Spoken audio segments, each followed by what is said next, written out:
میں امید کرتی ہوں کہ آپ سب لوگ ایمان کی بہترین حالت میں موجود ہوں گے۔ ہنوکا یا چنوکا بھی جسے کہا جاتا ہے، یہودیوں کی وہ عید جسے آج کل منایا جا رہا ہے، جو 15 دسمبر سے شروع ہوتی ہے، 8 دن یہ عید چلتی رہتی ہے۔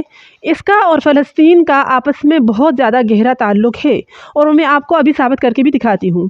یہ ہنوکا یا چنوکا جس کی تاریخ کو اگر ہم دیکھیں گے تو یہ 2 صدی میں قبل المسیح یعنی مسیح علیہ السلام کے مبعوث ہونے سے پہلے کے زمانے میں 2 صدی میں یہودیوں نے مکابیوں کے خلاف بغاوت شروع کی۔ 166 یا 164 ہجری تاریخ میں آپ کو ملے گی، اور یہ بغاوت کامیاب ہوئی اور انہوں نے یروشلم پر، جو کہ فلسطین کا بیت القدس کا شہر ہے، اس پر قبضہ کر لیا اور بیت المقدس کو دوبارہ سے وقف کر دیا۔ یہ تہوار اس بغاوت کے کامیاب ہونے اور یروشلم کے ان کے قبضے میں آنے پر اور وقف کرنے پر منایا جاتا ہے۔ اب اس کا تعلق فلسطین کے اس موجودہ جنگی حالات سے کیسے ہے؟ وہ ایسے کہ 15 دسمبر کو ہنوکا آنا تھا، اور 7 اکتوبر کو حماس کے اٹیک کا ڈرامہ رچا کر اسرائیل فلسطین پر حملہ کر دیتا ہے، اور وہ بھی غزہ پٹی پر، جو یروشلم کے بالکل ساتھ ہے۔ یہ فلسطینیوں کے زور کو توڑنے اور یروشلم پر قبضہ کرنے کا ایک بہترین طریقہ ہے۔ اور اس کے 7 اکتوبر اور 15 دسمبر یعنی ہنوکا کے درمیان 53 دن کا فاصلہ کیوں رکھا گیا؟ ایک دم سے کیوں اٹیک کر کے، یعنی کچھ دن پہلے اٹیک کر کے یہ سب کچھ کیوں نہیں کیا گیا؟ تو اس کی وجہ یہ ہے کیونکہ غزہ پٹی، غزہ اسٹرپ میں 2.2 ملین لوگ آباد تھے، یعنی 2 کروڑ عوام۔ ان کو وہاں سے کسی بھی طاقت کے زور سے نکالنا تھا، اور اس کے لیے کچھ وقت درکار تھا۔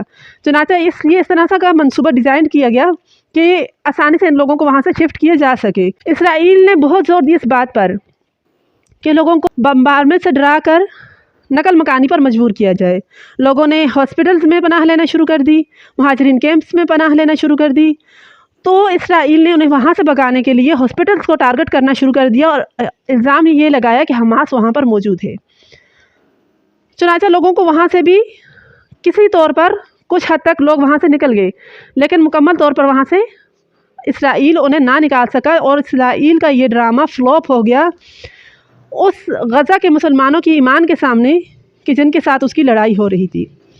غزہ کے مسلمانوں نے اپنی زمین کو چھوڑنے سے انکار کر دیا، اور اسرائیل کسی بھی طور پر انہیں نہ ڈرا سکا، یہاں تک کہ اسرائیل نے ہسپتالوں کے ڈاکٹرز کو بھی اریسٹ کیا، سویلینز کو اریسٹ کر کے انہیں نیکٹ کیا، ایبیوز کیا، بچوں کے ساتھ، عورتوں کے ساتھ، مہاجرین کیمپس پر حملے کیے، خوراک، پانی، بجلی، ایندھن بند کر دیا ان کے اوپر۔ لیکن اسرائیل غزہ کے مسلمانوں کے ایمان کو نہ توڑ سکا۔ وہ ایک خدا کے ماننے والے تھے، اور آج بھی کہتے ہیں ہم اسی سے ڈرتے ہیں۔ اور اسرائیل ہنوکا سے پہلے دوبارہ یروشلم پر قبضہ نہ کر سکا، اور ہنوکا آ گیا، چنانچہ اسے 2 تہوار ایک ساتھ منانے کا موقع نہ میسر آ سکا، اور اب ہنوکا شروع ہو چکا ہے۔ ہنوکا کی ایک تاریخ عیسائیت سے بھی ملتی ہے۔ آپ کو یہ جان کر حیرانی ہوگی کہ یوحنا 10:22 میں فرمایا گیا ہے، یہ یروشلم کے وقف کی عید تھی اور موسم سرما تھا۔ یسوع ہنوکا کی تعظیم کے لیے یروشلم آئے، اسی ہیکل میں تہوار منا رہے تھے جسے 2 صدی قبل مسیح مکابیوں سے پاک کیا گیا تھا۔ تو چنانچہ کچھ کرسچن بھی اس چیز کو، ہنوکا کو مناتے ہیں، لیکن مسلمان ہنوکا کی سیلیبریشن اور میں ان کا ساتھ تو دیتے ہیں یہودیوں کا، لیکن انہیں قطعی بھی معلوم نہیں ہے کہ ہنوکا کی اصل تاریخ ہے کیا۔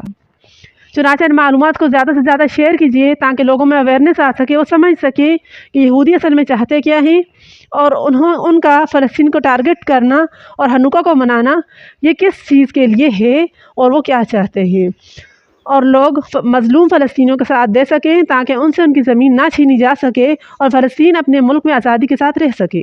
ان ویڈیوز کو، ان معلومات کو، ان اویئرنیس کو آپ تک لانے کے لیے مجھے کافی زیادہ محنت کرنی پڑتی ہے، لہٰذا لازماً اس ویڈیو کو شیئر ضرور کر لیجیے گا، اور چینل کو سبسکرائب کرنا نہ بھولیے گا۔ السلام علیکم۔